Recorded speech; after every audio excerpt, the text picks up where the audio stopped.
todos, eu sou Kleber Crispim, bem-vindos aí meu canal secundário Buscando os Originais.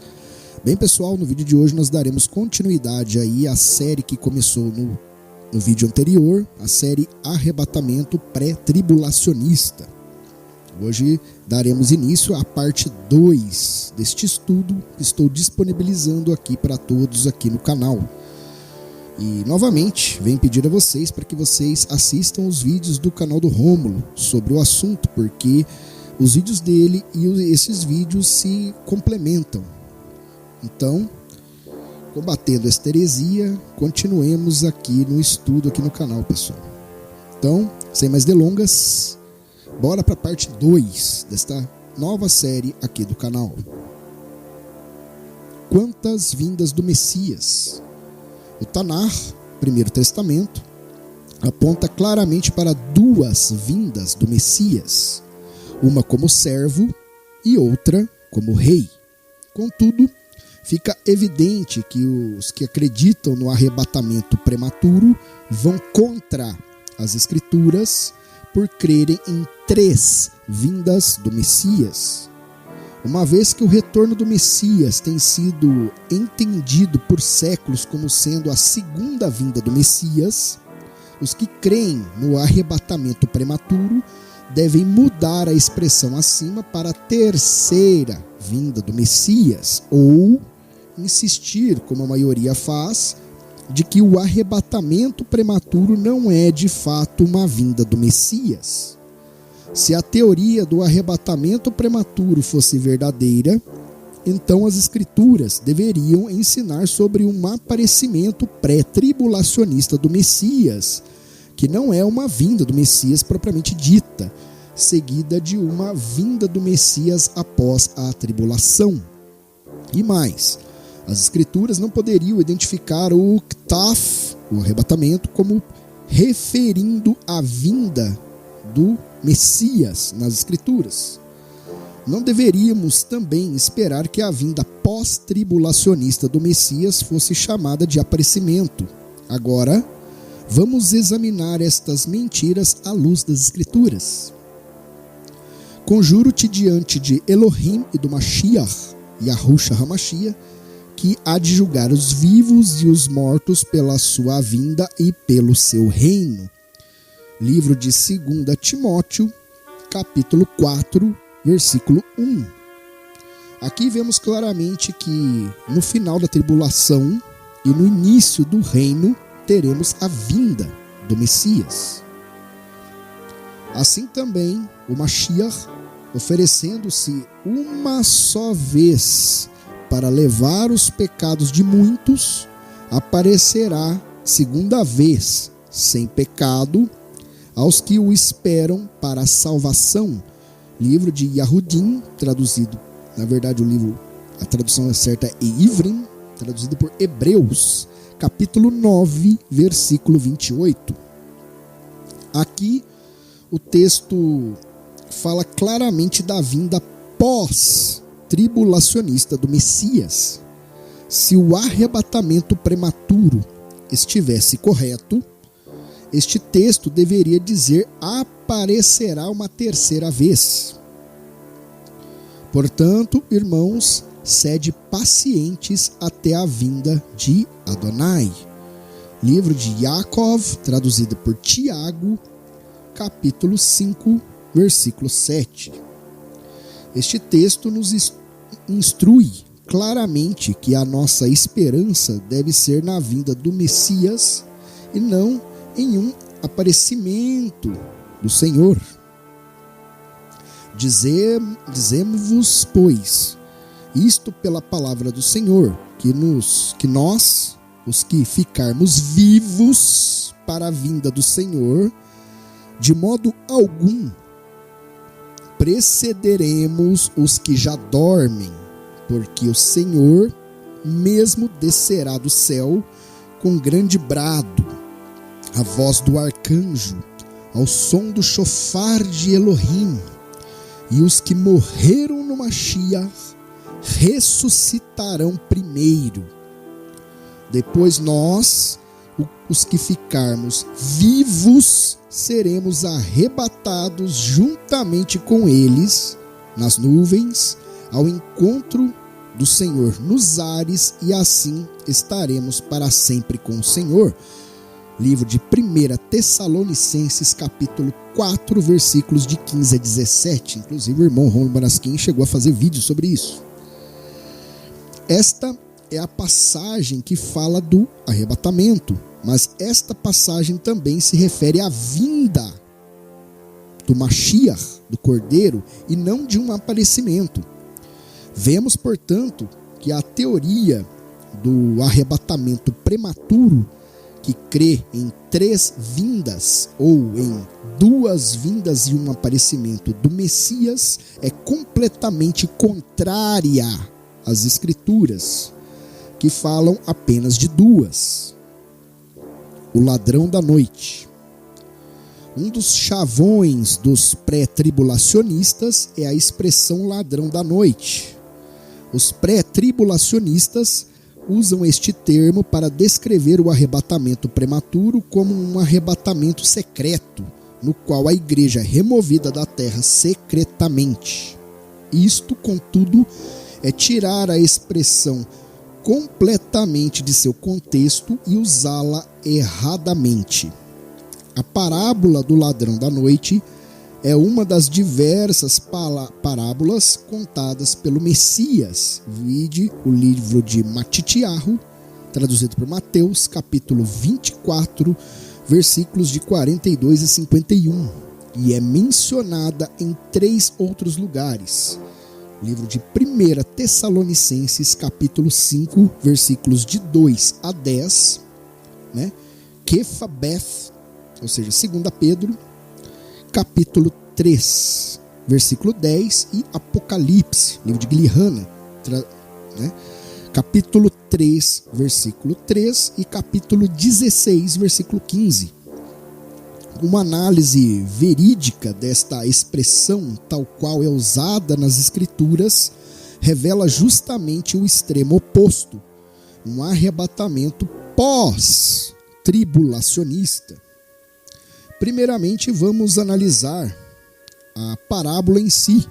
Eis o texto de Matitiahu, traduzido por Mateus, capítulo 24, versículo 42. Vigiais, pois, porque não sabeis em que dia vem o vosso Senhor. Sabei, porém, isto: se o dono da casa soubesse a que vigília da noite havia de vir o ladrão, vigiaria e não deixaria minar a sua casa. Por isso, ficai também vós apercebidos, porque numa hora em que não penseis, virá o Filho do Homem. Existe um grande número de elementos importantes nesta parábola. Primeiramente, devemos perceber que o ladrão nesta parábola refere-se ao Messias. Contudo, o ladrão nesta parábola não está roubando a igreja do mundo. Isto seria um absurdo. Mas sim, o termo ladrão é usado para identificar que o Messias virá no momento inesperado. Ou seja, as pessoas não vão estar esperando a vinda dele. Em segundo lugar, percebemos claramente que a igreja não estava esperando que ele viesse naquele momento. E, finalmente, é extremamente significativo que o ladrão vem no momento posterior, no qual a igreja é esperada e é encontrada dormindo. Vide aí o livro de Matitiahu, traduzido por Mateus, capítulo 25. O sono da apostasia da igreja. Ao longo das Escrituras, vemos que dormir é um eufemismo para apostasia. Vide o livro de Yeshayahu, traduzido por Isaías, capítulo 29, versículo 10. E o livro também de România, traduzido por Romanos, capítulo 11, versículo 8. A parábola do ladrão da noite é parte de uma seção das Escrituras que começa em Matitiahu, capítulo 24, versículo 42, e termina em Matitiahu, capítulo 25, versículo 13, onde Yahushua HaMashiach, o Messias, ilustra o fato de que o Messias virá mais tarde do que o esperado e pegará a igreja dormindo, pois esperava que ele viesse antes. Este tema é primeiramente apresentado por Yahushua HaMashiach no versículo 42. Depois, em Matitiahu, capítulo 24, versículo 43, Yahushua dá a parábola do ladrão da noite. Então, no versículo 44, Yahushua reforça o tema. Em Matitiahu, capítulo 24, versículos 45 a 51, Yahushua dá a parábola do servo fiel e prudente. Nesta parábola, o Messias também vem depois do esperado pelo servo, versículos 48 e 50, para encontrar um servo apóstata, versículos 48 e 49. Finalmente, Yahushua dá a ilustração das 10 virgens, segundo o livro de Matitiahu, traduzido por Mateus, capítulo 25, dos versículos aí de 1 a 12, na qual o noivo vem depois do que as virgens esperavam. As virgens, pelo menos algumas delas, são nitidamente crentes, pois 5 delas têm óleo na lâmpada. O noivo vem e encontra as virgens dormindo, apesar de muitas delas ainda terem óleo nas lâmpadas. Elas pensaram que o Messias viria antes e caíram no sono da apostasia. O gravíssimo perigo da heresia pré-tribulacionista. Ao contrário de ensinar um arrebatamento pré-tribulacionista, esta seção das Escrituras nos avisa que muitos da igreja esperarão pelo Messias antes dele vir, pré-tribulacionismo, e que quando o Messias na realidade vem após a tribulação, isto é, depois do esperado, eles caem em apostasia. Os pré-tribulacionistas têm sido enganados por alguns mestres dentro do cristianismo, não são todos, de que a Bíblia ensina que o Messias os resgatará da tribulação antes da mesma acontecer. Quando a tribulação chegar e eles perceberem que isto não ocorreu, muitos perderão a fé e acharão que o Eterno desistiu deles e por isso não foram arrebatados. Ou ainda pior, que as Escrituras mentiram, ou seja, a decepção deles os fará se desviarem, cairão no sono da apostasia. No livro de Guilherme, traduzido por Apocalipse, capítulo 3, versículo 3, temos: lembra-te, portanto, do que tens recebido e ouvido, e guarda-o, e arrepende-te. Pois, se não vigiares, virei como um ladrão, e não saberás a que hora sobre ti virei. Esta passagem claramente se refere ao texto de Matitiahu, traduzido por Mateus, capítulo 24, versículos 42 a 44. Aqui o Messias está se referindo à igreja de Sardes, ou seja, crentes genuínos, e indica que ele virá em um momento em que a igreja não espera.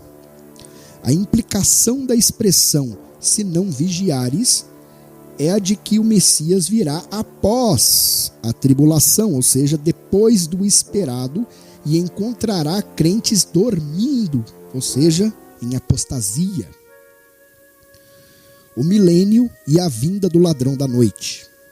Em Kefabet, ou seja, 2 Pedro, capítulo 3, versículo 10, lemos: virá, pois, como ladrão o dia de Adonai, o dia do Altíssimo, no qual os céus passarão com grande estrondo, e os elementos, ardendo, se dissolverão, e a terra e as obras que nela há serão descobertas.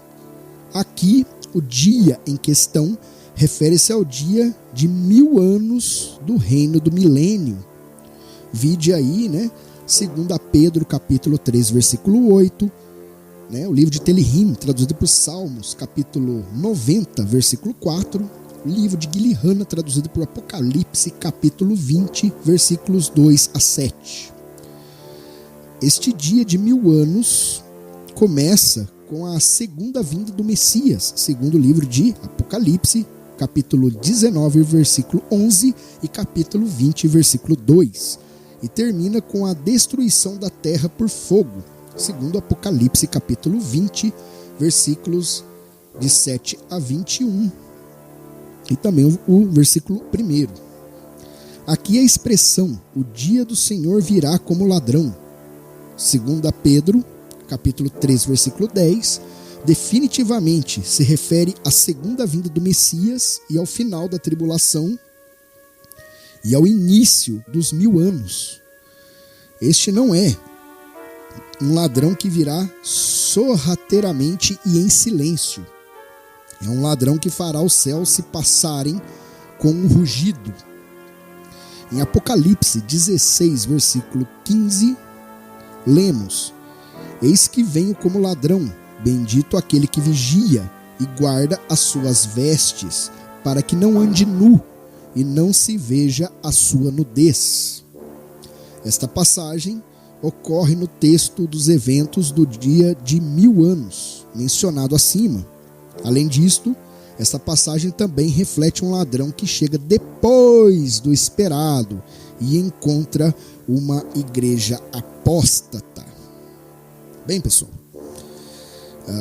vamos terminando aqui essa segunda parte dessa série do arrebatamento pré-tribulacionista. Como nós vimos aqui, muitos daqueles que defendem o arrebatamento pré-tribulacional se baseiam em algumas passagens e, lógico, eles isolam versículos e tiram completamente esses versículos de contexto. Chega a ser bizarro o que essas pessoas fazem para abraçar as suas heresias de estimação, colocaremos assim. Como podemos ver aqui, pessoal, não existe base bíblica para o arrebatamento pré-tribulacional. Isso nós vamos continuar vendo a seguir, né, na próxima parte, a terceira e próxima parte aí desta série. Então, nós iremos aqui finalizar aqui, né, essa segunda parte, para que o vídeo não fique muito longo, para que vocês vão absorvendo as informações deste estudo aos poucos, que é um estudo bastante polêmico. E claro, né, para que todo esse estudo edifique em vocês da melhor forma possível e abram um entendimento de vocês em relação a separar as escrituras. Bem, pessoal, vou ficando por aqui, para que esse vídeo não fique mais longo do que já está, e que o Altíssimo Yahweh Tsevaot abençoe a cada um de vocês e aos seus respectivos lares, e que a luz do Mashiach, o único pastor, Yahushua HaMashiach, continue lhes dando norte, discernimento e entendimento das separadas escrituras, pessoal. Então é isso, eu vou ficando por aqui. Um abraço a todos e até a parte 3, pessoal. Até o próximo vídeo.